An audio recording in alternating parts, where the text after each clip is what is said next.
And I was 7 years old. I put a cape on my back just because of my academic success to that point and athletic success to that point. And I'm 7, but I'm already good in sports. I'm already good in the classroom.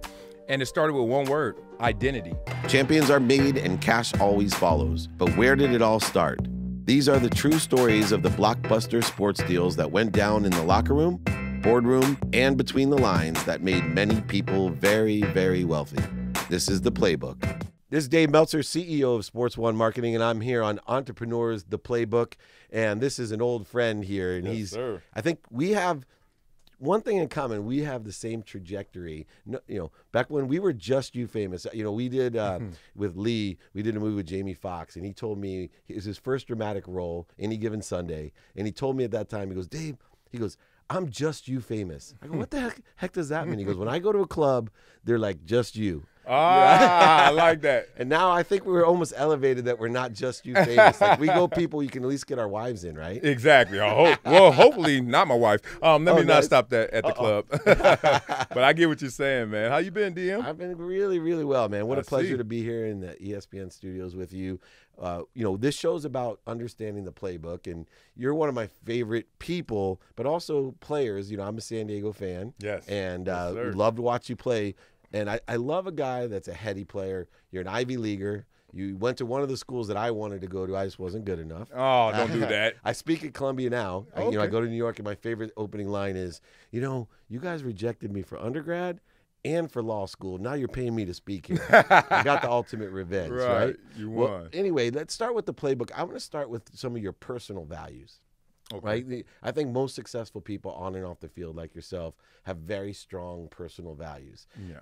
Where does that lie for you? What's your favorite? What do you rely on when you were, at the Ivy League playing, going up to, second round draft pick with Buffalo? I'm sure there's like some of those personal values that are tested. What are your standard personal values that are in your playbook? Yeah, I love it. Obviously, this is a rear view mirror conversation because in the moment, yeah, right. In the moment, obviously you're tested, you're challenged, whatever your motto, your mantras are. But looking back, I think it started with identity. I'm from Los Angeles, Compton, California. So obviously we know about the adversity in the neighborhood, the gangs, the poverty. You were actually shot at in high school, isn't that true? Yeah. Real talk. Crazy. Yeah, bullets hitting the football field. That was one of the incidents where I was shot at. But, when you're dealing with all those elements, the one thing that I thought was the most disturbing was the low ambition. People who were just going to jobs, not careers. People who didn't design their life. And this is my family members. This is my mom, my father, cousins, uncles, etc., who never got to live out a dream. Like, everyone was just going through a life experience that really was subdued compared to what their desires truly were. And I was 7 years old. I put a cape on my back just because of my academic success to that point and athletic success to that point. And I'm 7, but I'm already good in sports. I'm already good in the classroom. And it started with one word: identity. I realized I was not a gangster. I realized I was not a drug dealer. I realized that life was not for me, wasn't even enticing, wasn't even tempting. I had uncles, older uncles. One was murdered. One committed suicide, and one was assaulted and died 5 years later. This is when I'm young, 5, 6, 7, 10 years old. And when you go to funerals at that age and you remember them walking into the room and tears falling from their eyes, but when they walked outside the room and outside the home, everyone was scared of them, you start to see behind the veil. And I was able to see behind the veil that life experience wasn't for me. And that set me on the path of what I was, which is going to be a balancing act between academics and athletics. So identity was strong for me growing up. Of course, you're adolescent, you go through trying times and, you go through bouts and issues, but nothing that ever took me off those tracks. What was your number one trying time? You're a young guy in Compton, and there's a lot of temptation, and there's probably a lot of threats, right? Because people are threatened by success. They're threatened. I always say there's only so much of my vision that I can share with people, because sometimes when I do, it really scares them, and they start being haters, right? Yeah. They're going to start putting negative energy, attacking thoughts towards me. Give me one of those identity crises where you felt like, wow, this is too hard or scary or something? Yeah, it wasn't because of the street violence, and it wasn't because of people trying to get me into gangs or get me off the path. It was really one time in high school where I didn't know if my athletic pursuits were going to come to life. I didn't know if I had it. I didn't know if I was good enough, because that really started to unravel everything I had in spirit, because I knew I was a balancing act, and that was one of the things I counted on. So in high school, when I went from being a tailback and because of injury and Oscar Slaughters and knee issues, you remember those days, right? I was there. And growth spurts, that I was awkward. I was just not coordinated. And I'm a guy, I will say this because of statute of limitations, recruited to go to high schools. Like, I was sought after coming from a Pop Warner level. So I thought I was on a yellow brick road to success to the NFL. And in high school, it just didn't go as advertised. It just didn't. And I remember just sitting there watching HBO, Midnight Hour, and all my friends are hanging out or, just riding bikes or just in the neighborhood doing stuff. And I'm just sitting there in the house just thinking about what's going to happen with my life if I don't make it.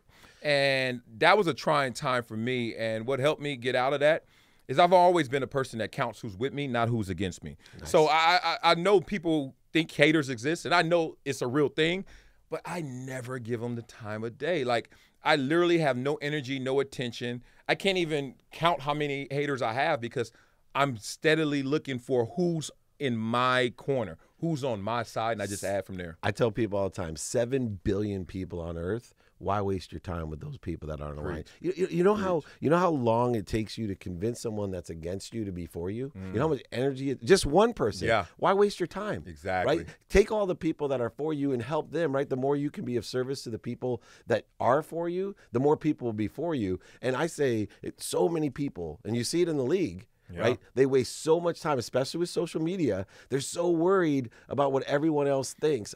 I finally have a following, and I love the negative things, because I'll say, you know what? Can I send you my book? I'm sorry you feel that way. Thank you so much. I pray for your happiness. And that's the only way I found that I could even turn someone, is just don't give them the energy. No. And people, I got 3 daughters that are teenagers. They waste so much energy. Oh, yeah. I have a daughter that's 18. So she's at UConn? She's at UConn running track right now. That's right. Awesome. And that takes me to my second mantra, the one that really stabilizes me. And it was something that I heard in quote from Mark Twain.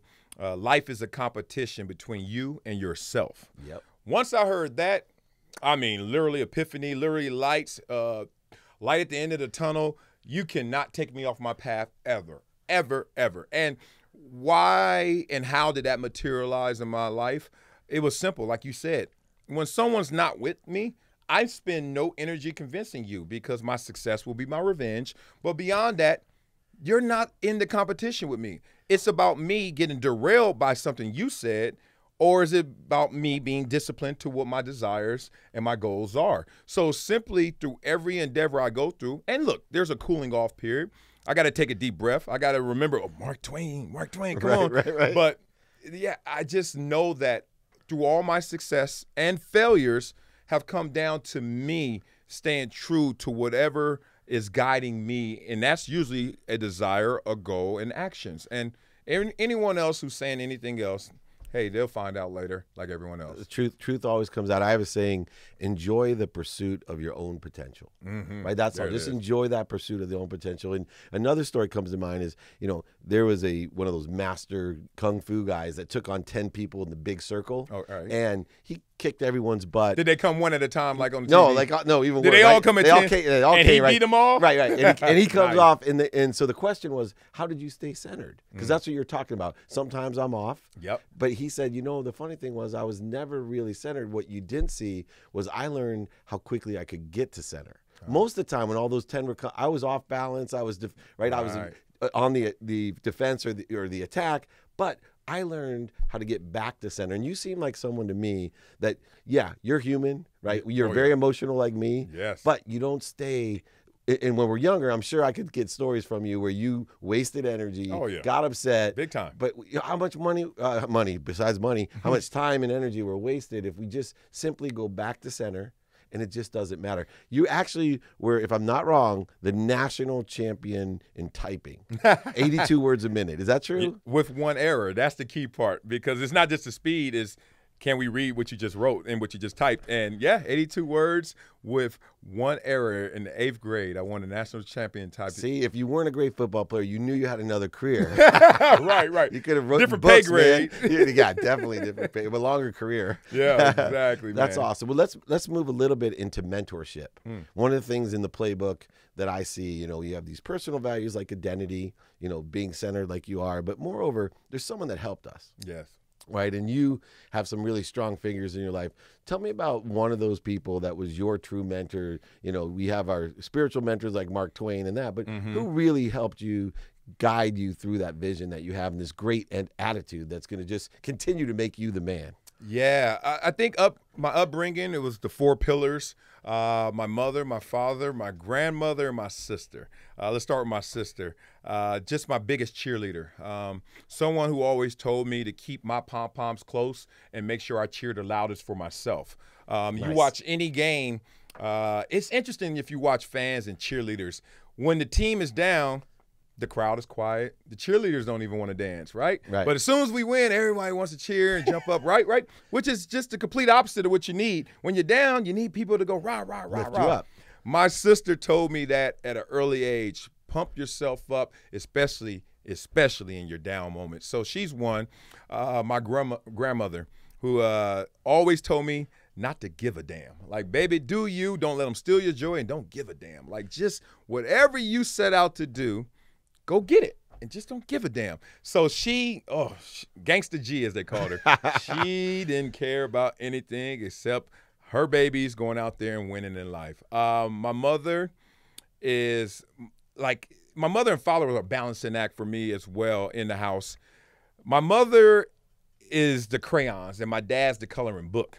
My dad is principle-based. If you open it up, you say, okay, this is something here. I can make something with it. Very principled, right, black wrong, and white, black, white. Yeah, that's it. Yeah. But my mom was the crayons and the deluxe box, 64 with the sharpener. And she was vibrant, full of life, and just gave me all my energy, my emotion, my emotional content. She really gave me life. So I think if you swirl all of that up and those ingredients, that's kind of a culmination of who I am. That's awesome. No, you're a very giving person. You have been since you've been young. You've given back to the community. Tell me about what you feel giving does. I look at the great leaders in their playbook, and from Zig Ziglar, who said the more that you do for other people, the more it's going to come back to you. I believe that you are of service and you create a void for the universe to fill. That's how people say, more I give, I get 10 times back. Right. There's a physics of the universe. I believe in that, and you're probably one of the few football players that understand physics and probably can relate. What does giving mean to you, and where do you give, and how do you feel about it? Yeah, well, just the opportunities that were given to me that I've earned, that I've been blessed to encounter, just makes me understand that path from where I was. And I was a fork-in-the-road kid. Say what you want about my early success. It's the fact that it could have went a different way, and I know that. And because it didn't, I show gratitude by my giving through that bridge from that blessing of mercy and grace, that I'm still here, that I'm on this right side, that I'm still going down my path of dreams and goals. So it starts there. We all know to give is to get. And what do I get when I give? There's something about that fire inside that, one, it gives me perspective. Like I volunteer at a homeless shelter. When I see a young teenager come in there that's homeless, that maybe dealt with addiction or bad choices or maybe some mental instability, whatever it may be, that person sitting in front of you, you start counting your blessings immediately. And then you start to try and give your blessings to them in articulation, through gifts, anything you can. You're just trying to help and enhance their situation. I'm indebted to those moments where I know that I'm in a place of favor, and not everyone is. And I think that when you give, you get reminded of what was given to you, whether it's talent, opportunities, things that break the right way for you. And let's be real, some things that don't go your way that actually taught you a greater lesson, so that when you did go your way, you felt better about it. No doubt. And one of the things that most people don't realize about celebrity athletes like yourself, because there's just athletes, but there's celebrity athletes, is that there is a huge demand on your time. You have a daughter and a son and a wife and a family, and you live in your hometown. Yes. And one of the things that I'm amazed at, and I have been blessed to be around Warren Moon because he's one of the most philanthropic people in the world, my business partner. But what people don't see that I see is how many nights a week, or even doing this podcast, right, that you're out for, for me at the Unstoppable Foundation or Janko, right? And they don't know that you fought an hour and a half traffic after you worked the entire day on the radio and TV. Right. You fought that traffic and you got there. And then to get there, you're not relaxing. Right? It's not a big party because everybody wants a piece of you, right? They want to, and you are a celebrity, so you have to put on that, oh my gosh, I'm high energy. To me, I know you give a lot of money, you give a lot of inspiration, but to me, the biggest gift that you give, and it's so hard, is that and my heart goes out to you because it's so difficult. And I feel that as I build my brand, like, man, do I really want everyone to know who I am? I'm not so sure because I watch you and I'm like, how are you so gracious? Yeah. What's the biggest challenge, balancing? Because you get 100 asks and you're doing these things. What's the biggest challenge about that side of giving where it's not monetary, but you just are like, man, I just want to sit at home and watch the Cubs game tonight. Yeah. Right, with my son. It's a lot of ways you can slice that one. I remember a veteran in the locker room once said, it beats the alternative. And the alternative is no one wants you anywhere. right. No one wants your autograph. No one wants a picture no with money, you. Right. No money, so it beats the alternative. My grandfather used to say that when he was 97. I'm like, oh, you're looking good, Pops. Beats the alternative. Exactly. Right? He's here, right? Sometimes you need to keep that perspective when you get a little high on your horse. The other thing that really came into play was the fact that the fine print of success to me, why do you get the big contract? Why are you a celebrity? Why are you getting all these asks? The fine print says we pay you for the things you don't want to do. They didn't pay me to play football on Sundays. I was doing that when I was 7.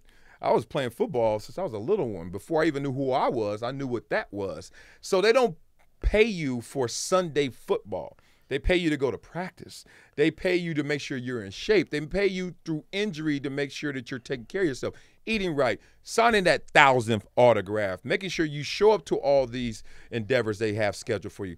The stuff you don't necessarily wake up out of bed and say, I'm passionate about, that's where that check goes. So I always keep that in mind when it becomes mundane or taxing. It's like, you know what? This is why you're in that position to have that platform. You're responsible to make sure you do these little things. So you add all that up, it's a blessed experience. I'm a kid who realistically feels the energy of how I grew up. And I'm so glad I have that mental capability of feeling how it was being on a bus stop for an hour and a half to just take a 10-minute bus. Like, I've been that kid with my family. Right. I've been that kid that was on welfare and food stamps. So I just don't take it for granted. And that's so cliche. And everyone, it's a different play for them. But for me, you don't have to remind me how it could be. And that's why I always represent and take care of what I have. Yeah, my mom always said, remember the integrity of your home, remember where you came from, because it's easy to forget when we're spoiled with the lifestyle that we lead now, and she's always reminding me of that.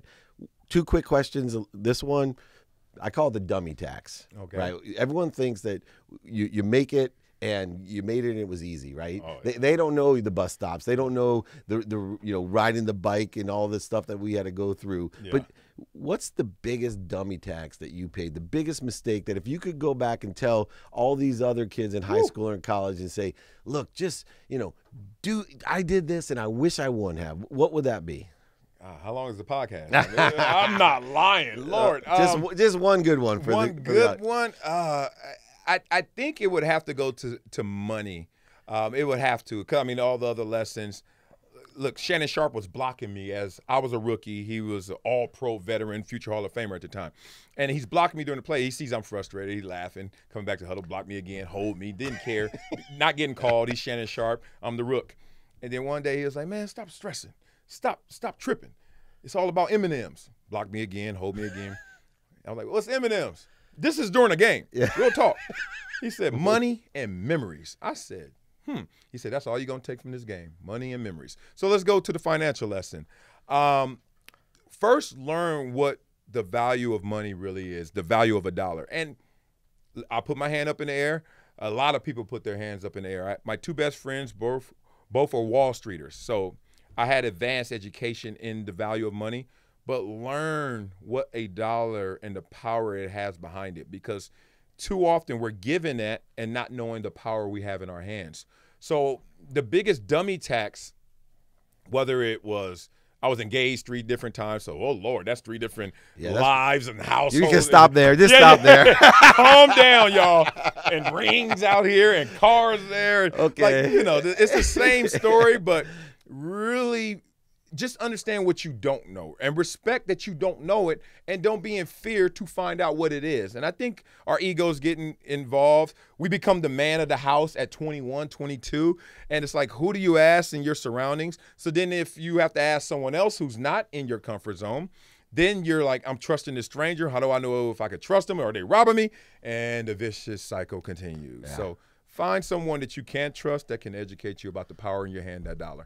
So you got these great playbooks. Before we get to the last question, you got the identity, you have the giving of yourself, and importantly, surround yourself with the right people and the right ideas. I always say, I find the people that have the situational knowledge that I don't have. My biggest mistake is the same as yours. I didn't know what I didn't know. I owned a golf course, never asked one person, not one person, what should I do? Because I thought, man, I've always made money. This is my big play, right? The thing's worth $100 million. I'm never going to work again. Never. And little did I know that the banks would stop giving me money. Yeah. Right? 2008 would happen. Yes. Right? And all I had to do was ask an older person that had seen economy switch, what banks have done.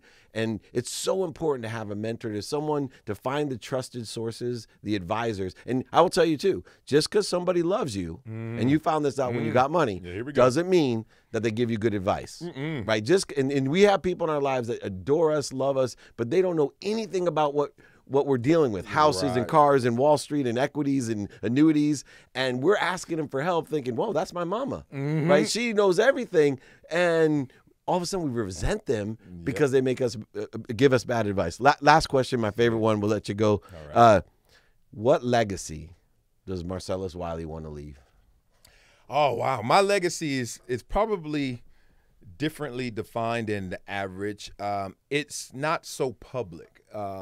It's really within the walls that I call home. It sincerely is me investing all of my time, energy, whatever I have as resources into my children, into my wife, into my family name. Because when I was born, being called Marcellus Wiley was X. And it wasn't too high. I'm going to be respectful, but it wasn't too high. When I leave here, I want it to be much, much higher. And I'm in pursuit of that. I know I've done a good job, but legacy to me is that you're afforded that respect. You're afforded those opportunities just because of the name. I'm not stupid. The reason I didn't go to big schools to play football, even though I was offered scholarships, was simple. I wanted to be afforded the respect that comes from being an academic. I wanted to be thought of as intelligent before you even heard my name or you even tested me or quizzed me. Simple as this. Somebody rolls by and they got a Rolls Royce Phantom. The first thing you think is somebody's doing well. The last thing you think of is, oh, are they rich or not? You already assume they are, right? Right. Go to Columbia, damn it. Go to a good school. You don't know if I'm smart or not. Already you're thinking, he's a smart cat right there. I want those opportunities for the Wiley name. I know a lot of people want their name on buildings, respect. People want to say, oh, everyone talks about me to the dawn of time, the end of time. Good luck. Me, it's just those little nuggets in my family, man. Just not having that same experience I have, an enhanced experience, and they could take it to the next level. That's awesome. Well, you know, if you think education's expensive, try ignorance. and I love any man in the world that has such success on the field and off the field as a businessman that you are. But your main icon for legacy is just plain intelligence, which is an awareness. And I respect that, man. And I especially respect you. This is the Playbook. I'm with one of my best friends. And, you know, I learned so much here. I'm just so grateful that you took the time to share that with our audience, because I think they're going to gain a lot of intelligence themselves. So thank you, Marcellus. Man, appreciate you always, Dave, man. I'm on the DM. That's what we're going to call this That's show now. Right. On the DM. On the DM. Start branding. Take care, my friend. Appreciate you, brother. I have a strong faith. I believe that everything happens for a reason. Good, bad, ugly, whatever. I really do. The key is how you choose to handle it.